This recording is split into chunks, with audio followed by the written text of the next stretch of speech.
The Owls of Athens. A fable of pride, greed, and the birth of the nightingale.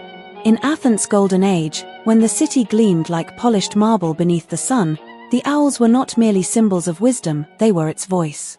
Their songs, liquid and luminous, spilt from the heights of the Acropolis, winding through olive groves, cascading over the agora, and spilling into the dreams of poets.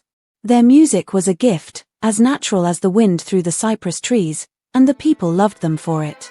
Each evening, crowds gathered beneath the sacred branches of Athena's olive trees, offering honeycomb, ripe figs, and silver drachmas in tribute. The owls, pleased by their devotion, sang freely songs of twilight and starlight, of forgotten heroes and whispered prophecies. For a time, the city thrived in harmony. But as the years passed, the owls grew proud. The poison of greed. The eldest among them, a horned owl with feathers like burnished bronze, surveyed the offerings one evening and let out a disdainful click of his beak. "Is this all?" he hissed. "Our voices are worth more than crumbs and copper. Let Athens pay us in gold, or let them choke on silence." The others, swayed by his words, nodded in agreement. That night, beneath the cold eye of the moon, they made a pact. No song would leave their throats unless weighed in treasure. The next evening, when a shepherd's daughter held up a garland of wildflowers and begged for a lullaby, the owls turned away. When an old philosopher, his hands trembling with age, offered a scroll of his life's work in exchange for a single verse, they laughed, a sound like dry bones rattling.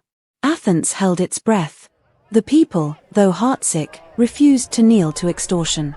They tightened their purses, turned their faces away, and learned to live without the owls' music.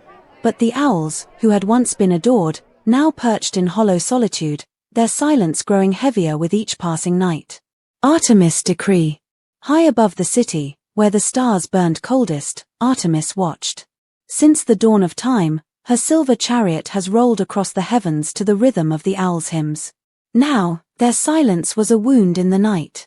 "If they will not sing for joy," she murmured, "then they shall not sing at all." She stretched forth her hand, and from the shadows between the stars, she wove a new creature, small, plain, its feathers the color of twilight. Unremarkable, until it sang. The first note hung in the air like a teardrop. Then another, and another, until the night seemed to weep with the beauty of it.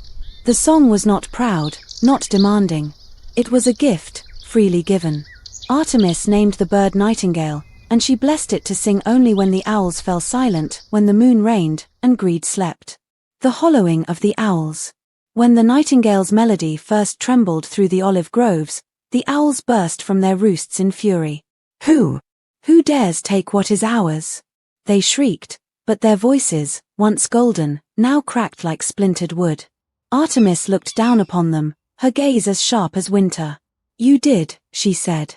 "You traded music for greed, and so your voices shall wither.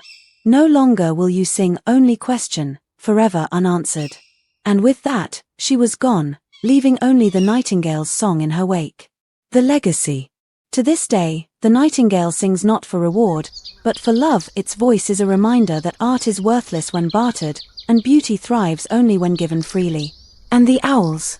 They remain in the shadows, their once majestic calls reduced to a single, plaintive word. Who? A question that echoes through the ages, met only by the nightingale's reply, a melody that costs nothing and yet is priceless.